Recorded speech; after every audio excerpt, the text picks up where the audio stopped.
हर रोज एक नई कहानी देखने के लिए चैनल को सब्सक्राइब करें और बेल आइकन दबाना ना भूलें। रूपल की जेठानी अनीता उसकी बड़ी बहन जैसी थी। रूपल अपनी सास से भी ज्यादा अपनी जेठानी को माना करती थी। एक रोज दोनों की सास गोमती अपने घुटने मसलते हुए कहती है, बहू, अरे ओ रूपल बहू, जरा बाहर तो आजा। माँ जी, देवरानी जी तो अपने कमरे में टीवी चलाकर बैठी है। आप मुझे बताइए क्या काम है? बड़ी बहू, घुटने बड़े दर्द कर रहे हैं मेरे। हाँ तो मैं मालिश कर देती हूँ ना। अरे बहू, तेरे हाथों में वो बात कहाँ जो छोटी बहू के हाथों में है।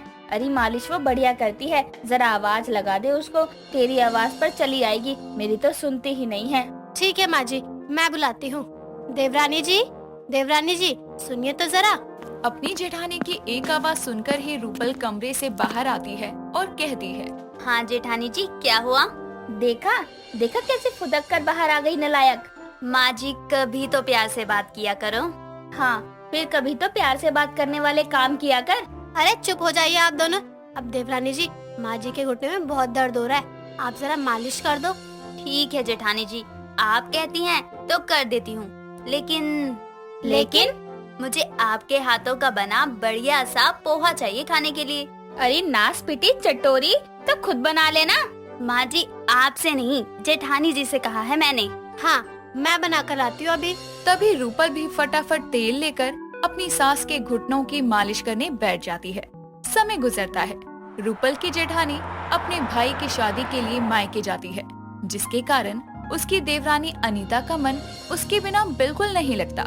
बोरियत दूर करने के लिए वो शॉपिंग करने निकल पड़ती है, जहाँ एक दुकान में साड़ी खरीदने के बाद जब वो घर आ रही थी तो वो एक लड़की से टकरा जाती है और वो गुस्से में उसे कुछ बोलने ही वाली थी। तभी वो अचानक से हैरान हो जाती है, क्योंकि वो लड़की कोई और नहीं, उसकी जेठानी अनीता थी, जिसे देखकर रूपल हैरानी से कहती है, जेठानी जी, आप यहाँ, वो भी इन वेस्टर्न कपड़ों में? जेठानी? किसकी जेठानी? अरे मेरी तो शादी भी नहीं हुई है। शादी होना क्या, मेरी तो शादी तय भी नहीं हुई है। अरे कैसी बातें कर रही हैं आप? तबीयत तो ठीक है ना? और आप तो भाई की शादी के लिए मेरठ गई थी ना, तो फिर यहाँ कैसे? ओहो, जान ना पहचान, तुम तो पकड़ कर ही बैठ गई मेरी जान। मैं कशिश हूँ यार, सामने से हट जाओ, जाना है मुझे। क्या जेठानी जी, मुझसे फिर के ले रही हैं आप भी? नाटक क्यों कर रही हैं? मैं माँ जी से ना कुछ नहीं कहूँगी। चले, अब घर भी चलो। तभी कशिश उसे साइड करती हुई कुछ दूरी पर खड़ी एक कार में बैठकर चली जाती है और रूपल खड़ी देखती रह जाती है। कुछ देर में वो खुद ही खुद से बातें करते हुए घर आती है तो उसका पति अनिल कहता है, क्या बड़बड़ा रही हो रूपल? अरे कहाँ गई थी नास बेटी, और बिना बताए कहाँ निकल गई थी? बड़ी बहू भी घर पर नहीं है, पता है ना? जेठानी जी को देखा मैंने माँ जी। कहाँ? अपने सपने में? नहीं नहीं, बाजार में, लेकिन वो घर नहीं आई। कैसी बात कर रही हो? दिन में सपने मत देखो, भाभी मायके गई हैं, जानती तो हो तुम। जरूर, नींद में चलते हुए बाजार पहुंच गई होगी, तभी ऐसी बहकी बहकी बातें कर रही है। जा चाय बना ला। पर वो जेठानी जी ही थी माँ जी, वही चेहरा, वही बाल। हाँ, थोड़े कपड़े अलग पहने थे, लेकिन थी तो जेठानी जी ही ना। बहू होश में आ जा, चल जा अब। तभी वो बड़बड़ाती हुई रसोई में चली जाती है। रूपल को पूरा यकीन था कि जिससे वो बाजार में टकराई थी वो कोई और नहीं बल्कि उसकी जेठानी थी, लेकिन वो ये नहीं समझ पा रही थी कि उसकी जेठानी अचानक वहाँ कैसे आई और उसने उसे पहचानने से मना क्यों कर दिया। वो इन सवालों में उलझी हुई ही अपना दिन बिताती है कि तभी उसकी जेठानी अपने मायके से वापस आती है और वो सारे सवाल उससे पूछती है। एक मिनट, क्या बोले जा रही हो देवरानी जी? वेस्टर्न कपड़ों में मार्केट में मैं? कुछ दिनों के लिए मायके क्या गई मैं? तुम तो मुझे लेकर सपने ही देखने लगी। यानी वो आप नहीं थी? हाँ, मैं कैसे हो सकती हूँ? शादी के बाद से आज तक मैंने कोई वेस्टर्न ड्रेस नहीं पहनी है। आप नहीं थी तो क्या वो आपकी हमशक्ल थी? यानी मेरी जेठानी जी की कोई हमशक्ल भी है? कैसी बातें करती हो? अरे भूल जाओ, कोई हमशक्ल नहीं होता है। अपनी जेठानी के कहने पर वो उस बात के बारे में ज्यादा नहीं सोचती। एक रोज तीनों सास बहू किसी शादी में जाने के लिए खरीदारी करने मॉल में जाते हैं, जहां इत्तेफाक से कशिश भी अपने बॉयफ्रेंड के साथ आती है। गोमती एक साड़ी पसंद कर अनीता को उसे ट्राई करने को कहती है। अनीता ट्रायल रूम में जाती है। तभी दूसरे ट्रायल रूम से कशिश एक हॉट सी ड्रेस पहनकर बाहर आती है और अपने बॉयफ्रेंड को ढूंढते हुए गोमती से पूछती है। सुनिए आंटी, यहाँ पर एक लड़का खड़ा था। हाय दैया, बड़ी बहू ये साड़ी की जगह क्या डालकर आ गई तू? राम राम राम। जेठानी जी, ये सब क्या है? तुम फिर से यहाँ? अरे यार, मैं तुम्हारी जेठानी नहीं हूँ। अमन, अमन कहाँ गया? अरे अब ये अमन कौन है? मेरा बॉयफ्रेंड जिसके साथ मैं यहाँ आई हूँ। हे भगवान, छोटी बहू, इसका तो बॉयफ्रेंड भी है। हाय दैया, ये दिन देखने से पहले मैं मर क्यों नहीं गई? अरे माँ जी, आप अपना रोना मत रोइए, चलिए यहाँ से। रूपल गोमती को संभालती है।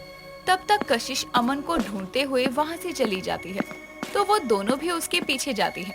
तब तक अमन फोन पर बात करता हुआ ट्रायल रूम के बाहर आता है, तो अनीता भी साड़ी पहनकर बाहर निकलती है। बेबी, तुम तो कोई शॉर्ट ड्रेस ट्राई करने वाली थी ना, तो फिर ये साड़ी? बेबी, मैं? वैसे इस साड़ी भी तुम पर जच रही है। मॉम तुम्हें ऐसे देखकर बहुत खुश होंगी। Let's buy this one. आप है कौन भाई साहब? देखिए, यहाँ मेरी सास और देवरानी खड़ी थी, आपने देखा उन्हें? भाई साहब, अरे होने वाले सैया को भैया मत बनाओ। अरे अजीब घन चक्कर है आप। मैं कुछ पूछ रही हूँ और आप क्या बोले जा रहे हो? तभी अनीता गुस्से में वहाँ से चली जाती है और अमन भी उसके पीछे जाता है। जहाँ अनीता अमन से भागने की कोशिश करती है, तो उसकी हमशक्ल कशिश गोमती और रूपल से तभी दोनों एक पिलर के पीछे छुप जाती है और धीरे धीरे घूमकर अनीता अपनी सास और देवरानी तक जाती है, तो उसकी हमशक्ल अपने बॉयफ्रेंड के पास। तीनों घर पहुँचती हैं और गलतफहमी की शिकार गोमती अनीता को मॉल वाली हरकत के लिए खूब सुनाती है और रूपल की हमशक्ल वाली बात पर यकीन नहीं करती। तभी देवरानी जेठानी आपस में बात करती हुई कहती हैं, अब तो यकीन हो गया कि जेठानी जी की हमशक्ल है। मुझे भी, क्योंकि माँ जी ने मुझे उस हरकत के लिए सुनाया जो मैंने की ही नहीं। चिंता मत कीजिए, मैं अपनी जेठानी की हमशक्ल को सबके सामने लाकर ही रहूंगी। समय बीतता है। रूपल अपनी जेठानी की हमशक्ल को ढूंढने की बहुत कोशिश करती है, लेकिन उसे कशिश नहीं मिलती। एक रोज रूपल पार्क की ओर जा रही थी, तो वो अपनी जेठानी की हमशक्ल को गाड़ी के पास खड़े बातें करते देखकर फट से उसके पास जाती है और जबरदस्ती उसे ऑटो में बिठाकर अपने घर लाती है, जहां पूरा परिवार बैठा था।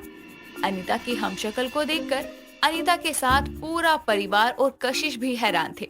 तभी कशिश और अनीता एक साथ कहती हैं, तुम तो मेरी तरह दिखती हो। अरे तुम दोनों एक जैसी दिखती हो।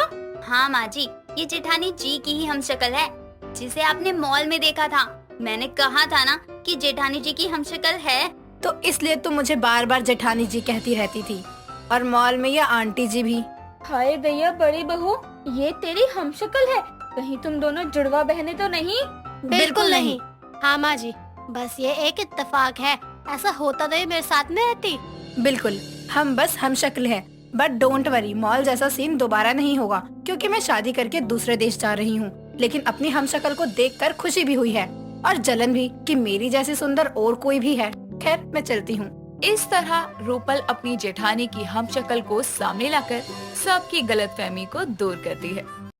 दोस्तों, अगर आपको ये कहानी पसंद आई तो इसे लाइक करें, शेयर करें और कमेंट करके बताएं कि कहानी में आपको सबसे अच्छा क्या लगा।